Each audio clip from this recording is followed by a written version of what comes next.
Last time हमने जो continue किया था टॉपिक वहीं से स्टार्ट कर रहे हैं। हम लोग रेडिएशन हीट ट्रांसफर पढ़ रहे थे।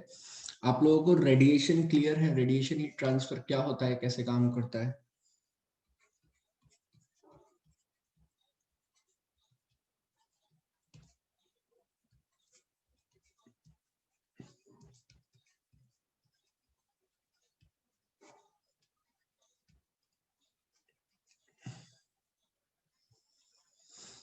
रेडिएशन भूल तो नहीं गए हो ना, सब याद है?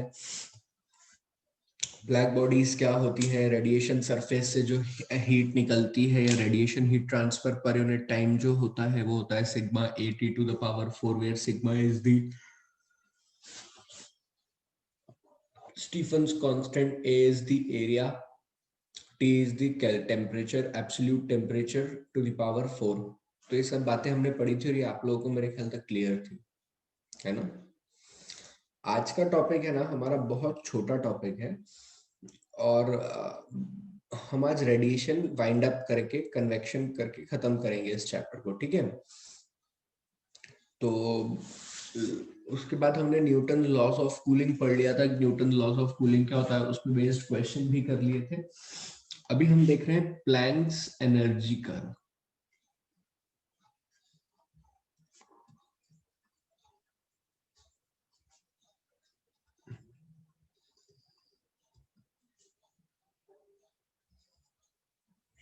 चलिए देखिए, अब इन कर्व्स में क्या बताया गया है, पहले इस चीज को समझिए।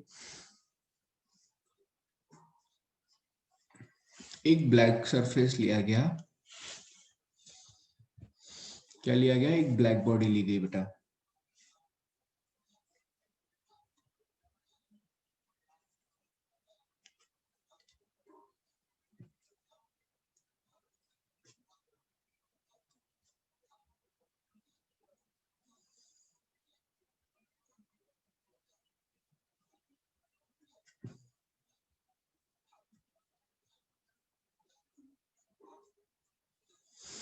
अब इस ब्लैक बॉडी का टेम्परेचर था T1, सराउंडिंग का टेम्परेचर था T0। जब कभी भी एक ब्लैक बॉडी सराउंडिंग में रहती है, कुछ टेम्परेचर पे रहती है, तो ऐसा ऑब्जर्व किया गया है कि black body maximum heat emit करती है। जब black body maximum heat emit करती है तो ब्लैक बॉडी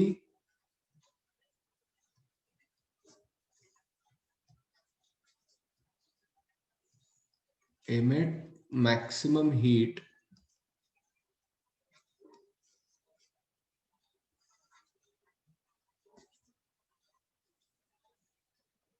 with along नहीं आएगा, with all possible, with radiation of all possible wavelength।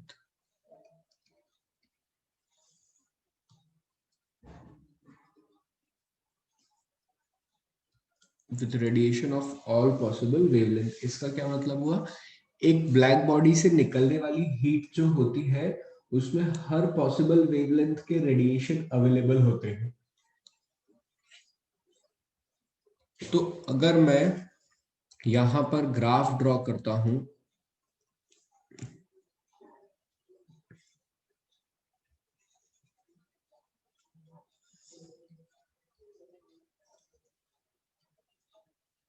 Wavelength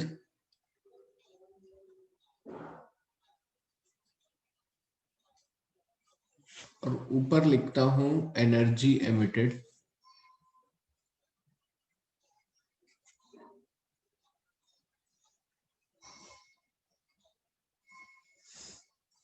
ठीक है?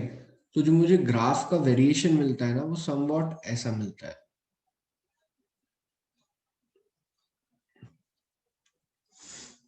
जो कि ये बताता है कि at every wavelength there is some energy emitted by the black body।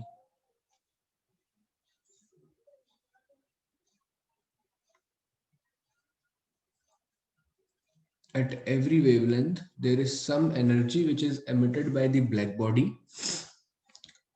at a particular wavelength। ये जो कर्व पूरा बना है ये T1 टेम्परेचर पे बना है ना, T1 कांस्टेंट लिख देता हूँ. At a particular wavelength, there is a maximum value of wave energy emitted, and that maximum value again decreases as we move ahead or as we move towards right. Clear हुई इतनी बात सभी को?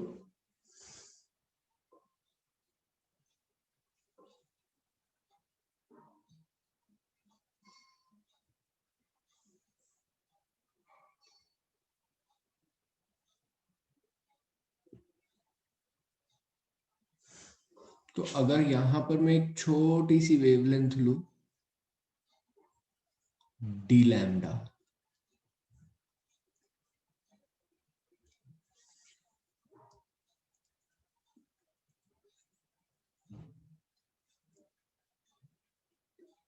क्या करूं मैं? Area under the curve. ठीक है, सही लिख रहा हूं, ऐसे इंटीग्रेशन में पढ़ते थे. Area under the curve.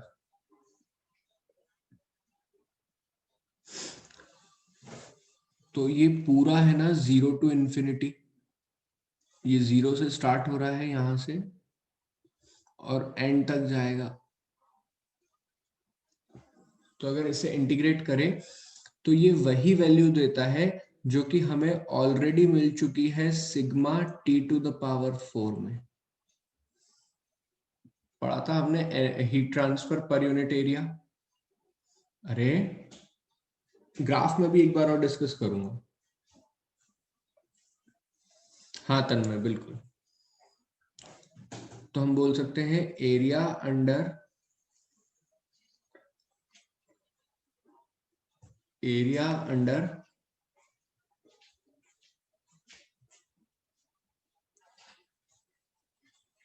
The graph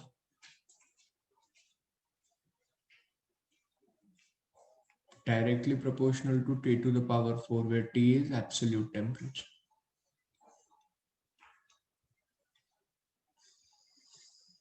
हाँ ऋषि, अभी ये सब लिखवाऊंगा मैं. चलो इतना लिखो सभी लोग इधर देखिए. इन्होंने क्या किया,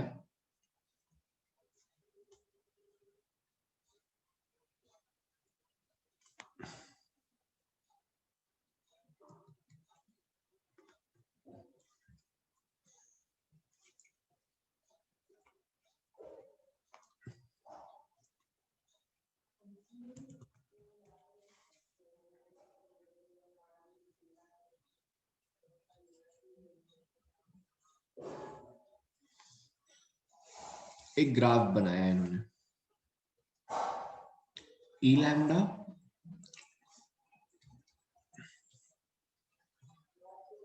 ग्राफ ध्यान से देखना, अभी ड्रॉ हो कुछ मत करना. क्या बन गया ये?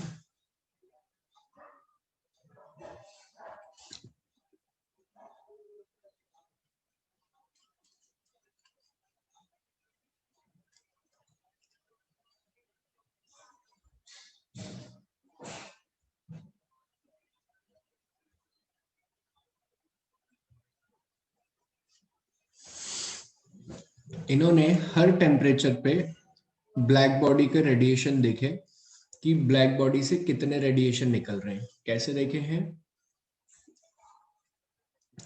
हर टेम्परेचर पे ब्लैक बॉडी से इमिट होने वाले रेडिएशन देखे. तो इन्होंने क्या ऑब्जर्व किया कि जब जब ब्लैक बॉडी को हम गर्म करते हैं तब तब उससे रेडिएशन निकलना तो चालू होते हैं. पहली बात, एट एवरी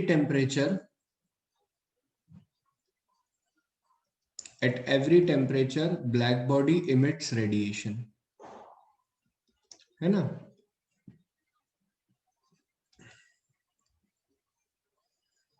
दूसरा इन्होंने क्या देखा कि एक ऐसा वैल्यू आता है वेवलेंथ का,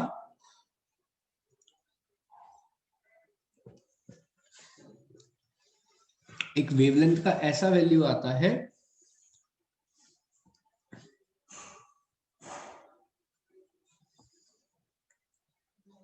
जहां पर कि एनर्जी जो इमिट होती है वो मैक्सिमम होती है पर्टिकुलर टेम्परेचर के लिए। ये क्या मतलब हुआ, जैसे कि T1 टेम्परेचर के लिए ये वेवलेंथ होगी λ1 जो कि मैक्सिमम होगी, जो कि मैक्सिमम एनर्जी दे रही होगी at a given temperature. At a given temperature there exists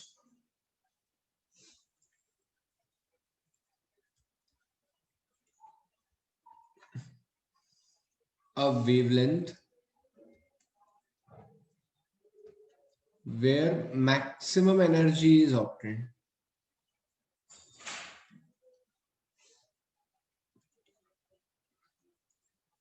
ठीक है,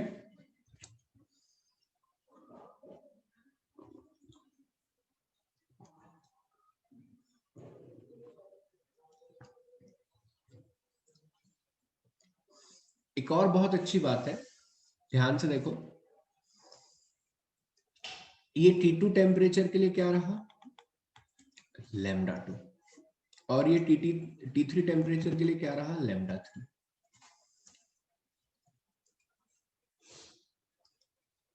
बट ऑब्वियस बात है ना, तुम्हें ग्राफ पढ़ते आता है सभी को, तो यहां से तुम कह सकते हो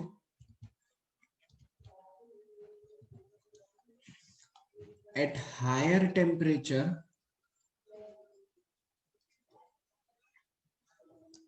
wavelength of maximum energy shift towards left, shift towards left। It means high temperature, high energy, shorter wavelength, या मैं कहूं shorter wavelength carries high energy at high temperature।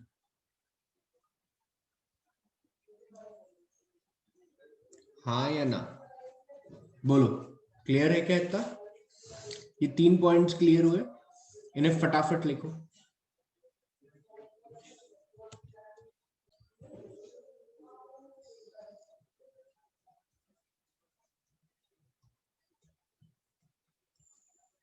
Wien's displacement law,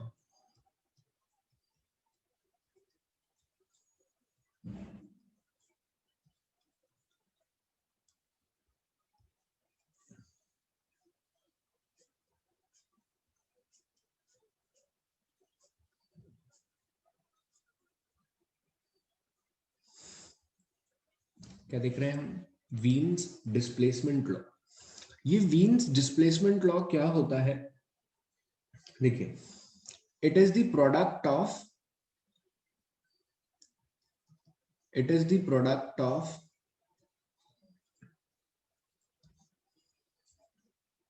wavelength associated at maximum energy at a given temperature, at a given temperature, and that product remains constant, and that product remains constant। कैसा रहता है, that product remains constant। जैसे कि lambda, हम अगर बात करें, हमने जो 3 कर्व पढ़े थे अभी, कैसे पढ़े थे,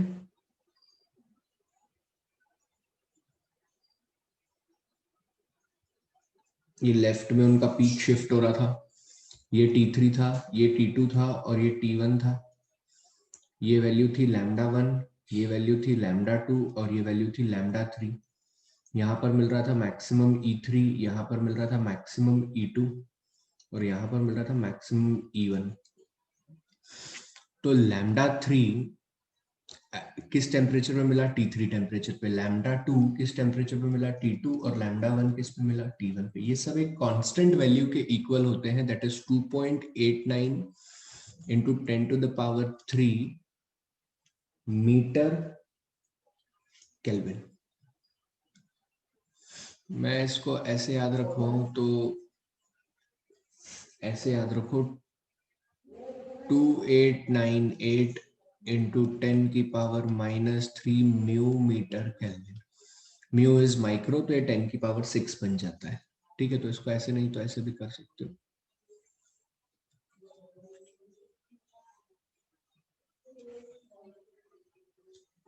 क्लियर हुई बात? क्या था ये लॉ, मैं फिर से एक्सप्लेन करता हूं। जैसे तुमने एक ओवन में ब्लैक बॉडी रखी, तुमने रखा 500 केल्विन का टेम्परेचर, तो 500 केल्विन पे जो मैक्सिमम वेवलेंथ देने वाली, मैक्सिमम एनर्जी देने वाली वेवलेंथ होगी, उस वेवलेंथ के साथ 500 का प्रोडक्ट हमेशा कांस्टेंट रहेगा। फिर मैं आया रूम में, मैंने कहा टेम्परेचर 700 कर दो, तो 700 पे मैक्सिमम एनर्जी देने वाली वेवलेंथ और 700 का प्रोडक्ट कांस्टेंट रहेगा। क्लियर है सभी को? यही लिखा हुआ है इस लॉ में, लिखो फटाफट।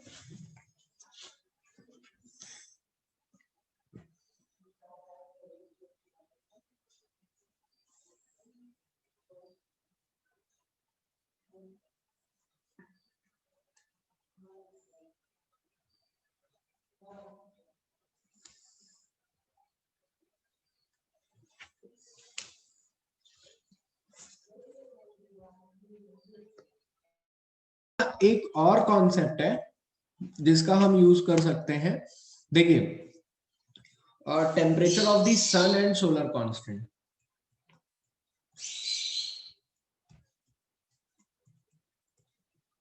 कभी कभी ना हम कुछ सन का टेम्परेचर कैसे निकालें, या सन का टेम्परेचर पता हो तो सोलर कांस्टेंट एक टर्म आता है, वो क्या होता है, दोनों समझते हैं।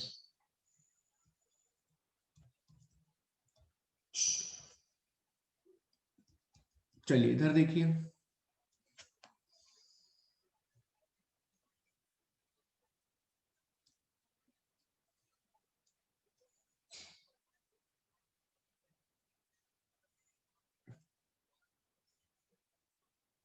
अरे यार,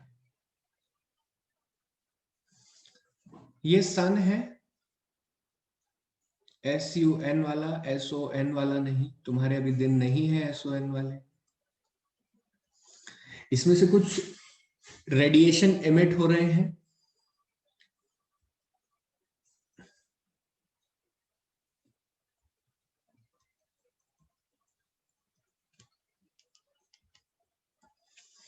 क्लियर है? रेडिएशन इमिट हुए तो कितने रेडिएशन, मान लो सन का टेम्परेचर है T, तो एनर्जी और radiation emitted by sun will be sigma A T⁴। इतने रेडिएशन सन से निकल रहे हैं। सन की रेडियस कितनी है, कैपिटल R, तो हम लिखेंगे sigma 4πR² A T⁴। This is the energy emitted by the sun. ए क्यों सिग्मा आएगा यार, बताओ, है ना? ऐसा होगा। अब जो ये रेडिएशन निकले, क्या ये रेडिएशन इस पूरे गोले में फैल गए? बोलो बोलो, क्या ये बड़े वाले गोले में पूरे में फैल गए? मतलब अगर तुम रेडिएशन ना समझते हुए एक ऐसा समझो कि एक पाइपलाइन है जिसमें बीच में छेद हो गया, पूरे ये पाइप है ऐसा, और इस पाइप की जो ये सरकमफेरेंस है, इस पे पूरे पे छेद हो गया, तो क्या ये पानी ऐसा इस गोले में जा रहा है? अगर कोई बच्चा यहाँ गोला बनाता तो बड़े वाले गोले की तरफ जाता पानी, पर पानी जाता तो ऐसा ही ना जैसा मैंने बनाया है। अरे यार सर, इतनी सुबह पानी की बातें ना करें, कुछ भी हो जाएगा हमें, है तो हम बच्चे ही सर। क्यों बे, बोलो क्लियर है क्या?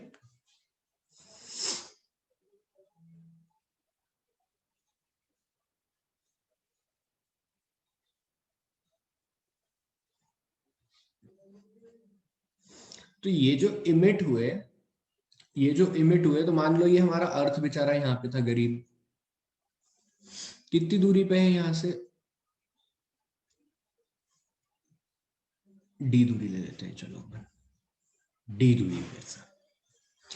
तो क्या मैं कहूं इतने रेडिएशन ES रेडिएशन फॉल हुए हैं ऑन डी डिस्टेंस, और क्या पूरे रेडिएशन गए होंगे? मान लो अगर इसमें से 5 लीटर पानी निकलता तो क्या पूरा 5 लीटर पानी अर्थ पे आया है? No sir, there is only certain amount जो कि यहां पर आया है। वो सर्टेन अमाउंट कितना होगा? वो सर्टेन अमाउंट होगा sir 4 pi capital R square into sigma into T की power 4, and that is divided by 4 pi D square.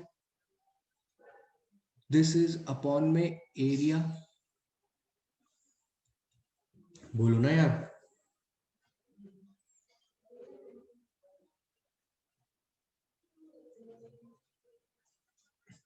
This term where total energy spread per unit area इका कहत है solar constant. क्या कहते हैं? मतलब जितना भी सूर्य भगवान का रेडिएशन है उसमें से कुछ अमाउंट ही हमारे ऊपर आया है पर यूनिट एरिया अर्थ के ऊपर। अरे यार बोलो सभी लोग, उसे क्या कहते हैं मुन्ना? Solar constant. हाँ या ना? इतना लिखो फिर स्लाइड चेंज करेंगे।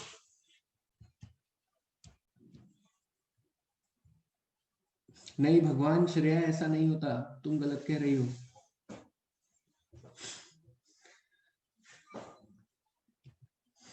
हाँ, तो अगर मैं कहूं तो solar constant S is equals to क्या आ गया sir? S is equals to आ गया 4 pi capital R square sigma T की power 4 pi D square. 4 pi cut गया, R square into sigma T की पावर 4 डी स्क्वायर। अब है ना, हमने ना अर्थ पे आने वाले सोलर कांस्टेंट की वैल्यू निकाल रखी है ऑलरेडी। हमने कुछ कुछ एक्सपेरिमेंट्स करके अर्थ पे आने वाले सोलर कांस्टेंट की वैल्यू निकाल रखी है। क्लियर है? तो उसकी मदद से हम temperature of the sun calculate कर सकते हैं ना यहाँ पे। That will be D by R का whole square into S upon में सिग्मा होल की पावर 1/4। यहां से कैलकुलेट करते हैं तो जो वैल्यू आती है सन के टेम्परेचर की वो आती है 580 केल्विन, और सोलर कांस्टेंट की वैल्यू 1.4 वॉट जूल पर वॉट, ऐसा कुछ वॉट पर मीटर स्क्वायर आती है।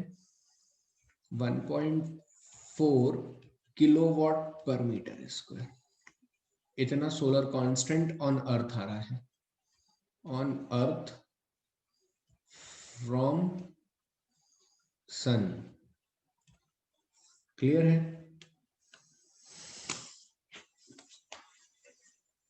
सभी को?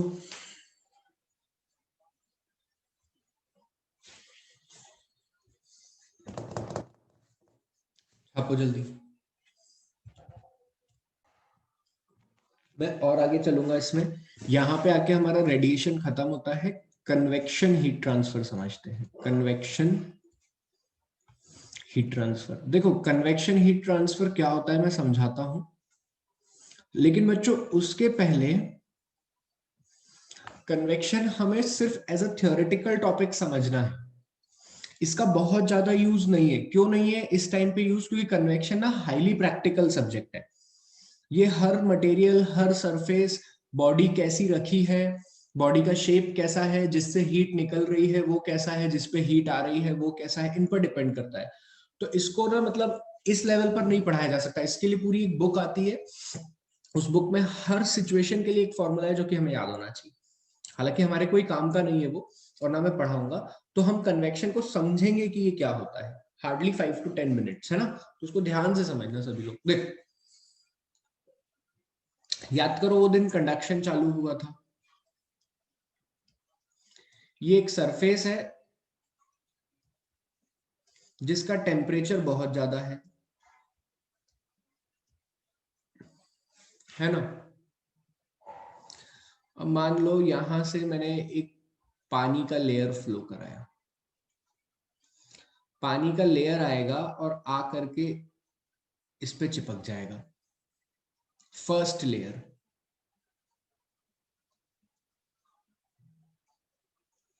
ये सब मैं समझा रहा हूं और ध्यान से सुनते जाना, अभी क्यों क्या क्यों मत करना। सेकेंड लेयर इसके ऊपर,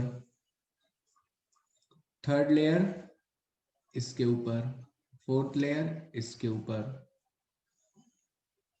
अब पहला प्रश्न, सर ये पानी का पहले लेयर ने अपना व्यवहार क्यों बदल लिया? तो इट इज द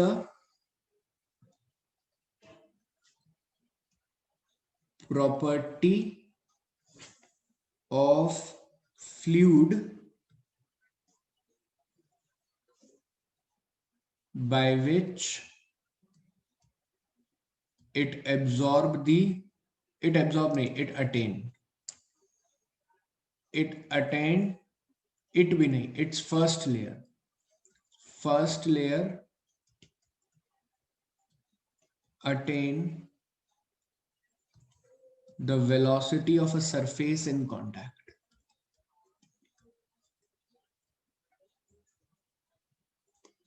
अगर कोई भी फ्लूइड हो, पानी हो, शहद हो, दूध हो, कोई भी फ्लूइड हो, अगर वो किसी भी सरफेस के कांटेक्ट में आता है, तो जो फ्लूइड की पहली लेयर जो सरफेस के कांटेक्ट में आ रही है ना, वो सरफेस की वैल्यू को ले लेती है।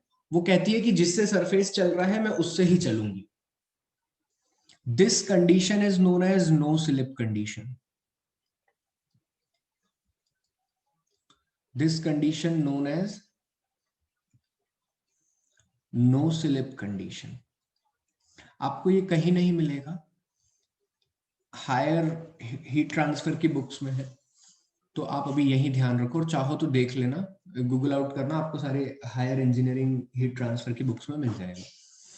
तो ऐसा होता है, ये प्रैक्टिकल फेनोमेना है। क्यों होता है no slip condition? occurs because of viscosity. Viscosity क्या होती है? प्रॉपर्टी जिससे कि एक विस्कोसिटी क्या होती है, देखो मैं समझाता हूं, तुम अभी इधर समझ। तुम एक चम्मच में शहद लो और एक चम्मच में पानी लो और दोनों को इन्वर्ट कर दो, कौन पहले गिर जाएगा? पानी। ठीक है, क्यों? क्योंकि पानी की जो लेयर्स बनी हुई है ना, उन लेयर्स में रेजिस्टेंस टू फ्लो नहीं है।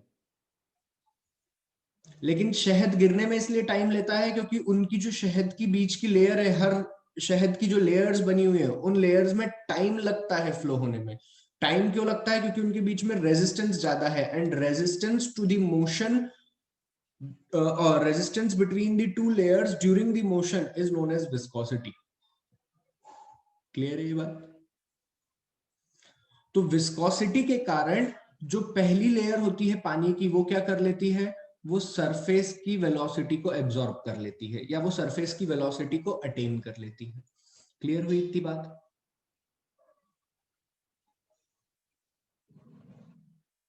सभी को?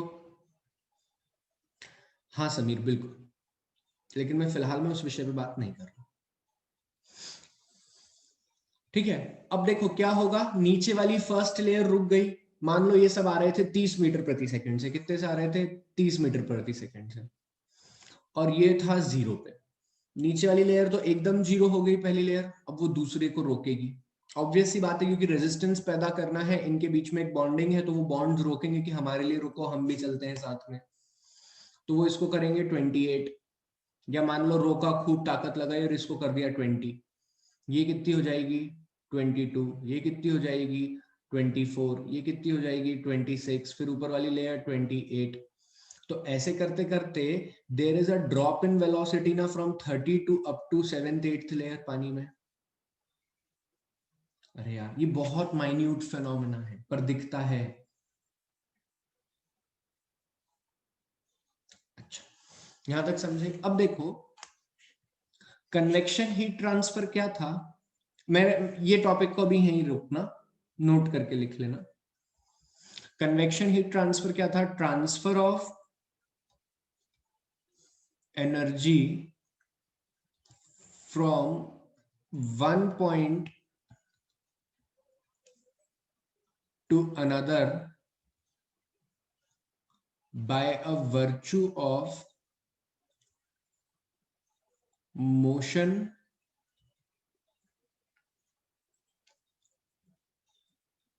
between them। देखो मैं ध्यान से समझना यहाँ पे। अब क्या हुआ इसके बाद में, ये कन्वेक्शन हीट ट्रांसफर क्या है? दो सरफेसेस या दो, जैसे कि मान लीजिए आप, अभी बता रहा हूं, चलो इधर देखो। ये फर्स्ट लेयर में क्या होगा? फर्स्ट लेयर तो कांटेक्ट में आ गई तो रुक गई, तो फर्स्ट लेयर में क्या होगा? कंडक्शन। पहली लेयर क्योंकि फिजिकल कांटेक्ट में है और रुकी हुई भी है, मोशन भी नहीं कर रही, तो कंडक्शन होगा। अरे यार बच्चों हाँ ना तो बोलो।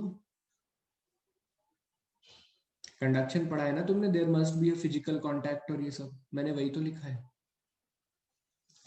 इसके बाद में यहां जो कुछ भी होगा तो क्या होगा? देखो इसका टेम्परेचर, जैसे ही सर टेम्परेचर डेवलप होने लगा, ये ऊपर वाली लेयर को गर्म करेगा, फिर और ऊपर वाली लेयर गर्म होगी, फिर और ऊपर वाली लेयर गर्म होगी। लेकिन सर गर्म हो करके मूव भी होते जा रहे हैं आगे,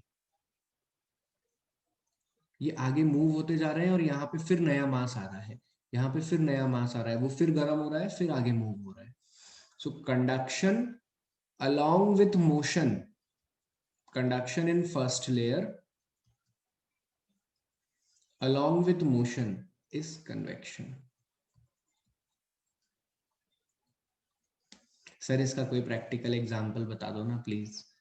अच्छा प्रैक्टिकल एग्जांपल देखो, गीजर देखे हो? गीजर, कोई सा भी गीजर हो, गैस गीजर हो, नॉर्मल गीजर हो, ऐसा गीजर।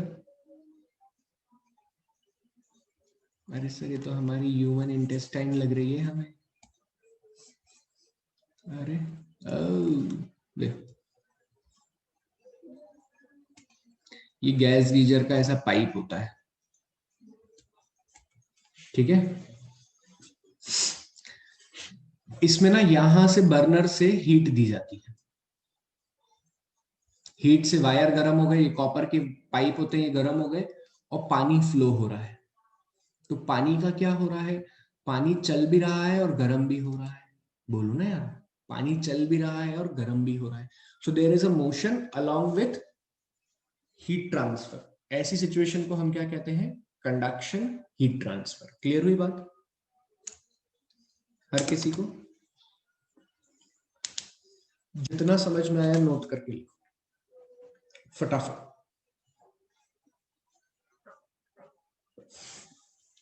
क्या कन्वेक्शन होने के लिए कंडक्शन जरूरी है? जी हाँ बिल्कुल जरूरी है। अब है ना, कंडक्शन दो टाइप के होते हैं।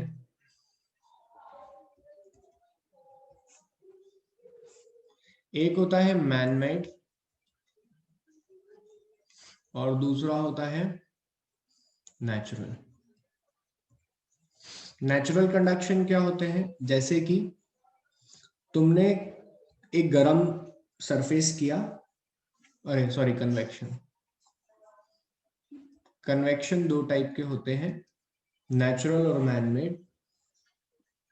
नेचुरल मान लो तुमने एक सरफेस गरम किया, इसका टेम्परेचर है T। अब यहां पर कांटेक्ट में एयर आएगी, हवा। कुछ पार्ट ऑफ दी हवा तो सरफेस के कांटेक्ट में आ गई, बाकी हवा क्या होगी? सर बाकी हवा जैसे ही कांटेक्ट में आई उसका टेम्परेचर बढ़ जाएगा, टेम्परेचर बढ़ते ही वो लाइट हो जाएगी और जो उसके ऊपर यहां पर हवा जमी हुई है ये हैवी है क्योंकि इसका टेम्परेचर कम है, तो ये ऊपर निकल जाएगी और हैवी वाली नीचे आ जाएगी। तो इस तरीके से एक फ्लो सेट हो जाएगा ना कि गर्म हवा ऊपर, ठंडी हवा नीचे, गर्म हवा ऊपर, ठंडी हवा नीचे। बोलो,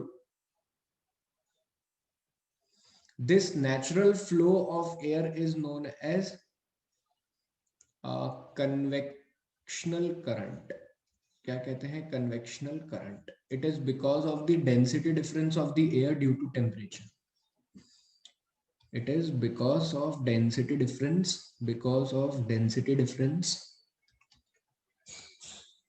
of air due to temperature,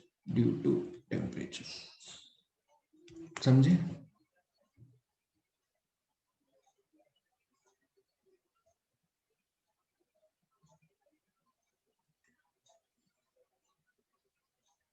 और man made convection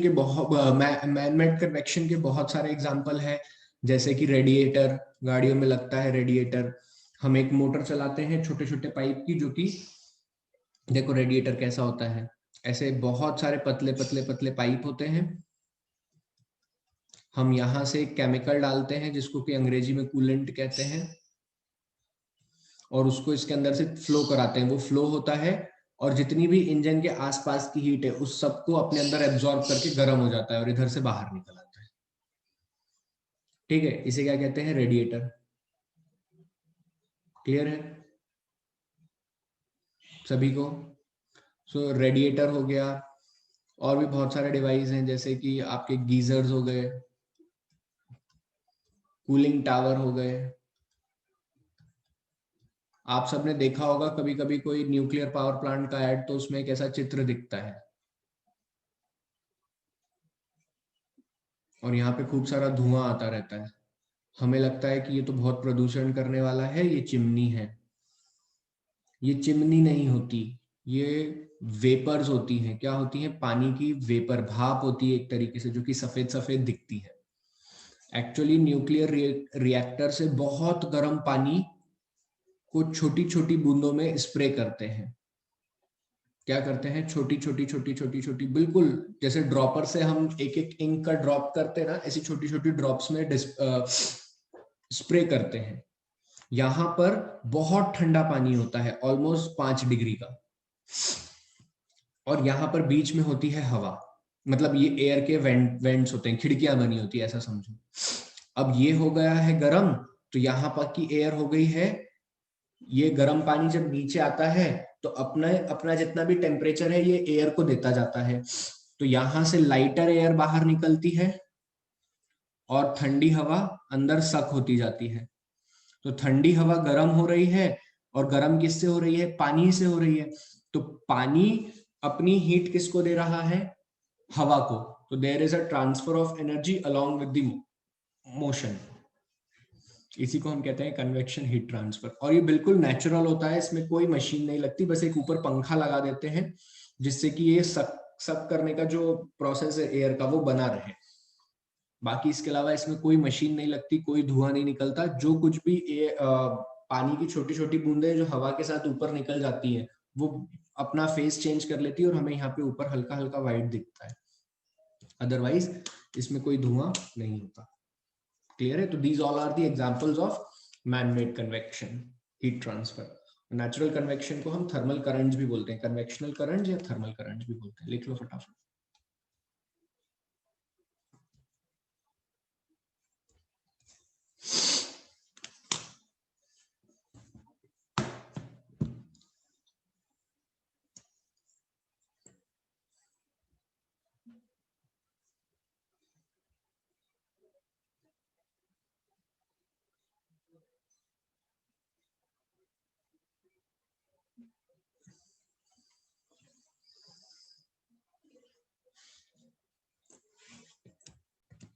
this is all for today's class.